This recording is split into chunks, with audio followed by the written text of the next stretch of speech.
في واحد بقى نصحني نصيحه حلوه جدا وبصراحه اتبعتها وبنصحها لاي حد دلوقتي لسه متخرج وعايز يشفت الكارير على طول. فحضرت كورس، عارف بعد ما بنحضر بقى الحاجات اللي هي بتاعت مهارات التوظيف وازاي تكتب السي في بتاعك ومش عارف ايه وكده، فاللي هو لفت نظري انا حاسس ان انا لو عملت اللي هو بيعمله ده هبقى مبسوط، ان انا اقف لناس واشرح واتكلم ومش عارف ايه وكده، كنت حاسس لو عملت ده هبقى مبسوط. هي دي اللي قصدك اللي نورت التريجر بقى انا كنت متخرج انا مش حابب اللي انا بعمله بس أيوة. انا مش عارف انا عايز ايه. أيوة. عارف اللقطه دي؟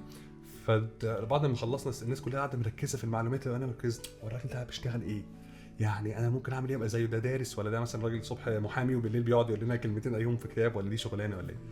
فالمهم لما شرحت له قلت له انا حاسس ان انا يعني اللي حضرتك بتعمله ده انا حابب اعمله كده. فقال لي بص، قال لي انت بتخرج من كليه هندسه وبتقول ان انت حابب الحته بتاعه الليرنينج والديفلوبمنت والكلام ده كله، فقال لي جرب بالسيرتيفيكت بتاعتك، واللي عنده تالنت التالنت ما بتموتش، لكن انت لسه مش عارف الهندسه انت لو اشتغلت فيها فعلا هتبقى حابب ولا لا.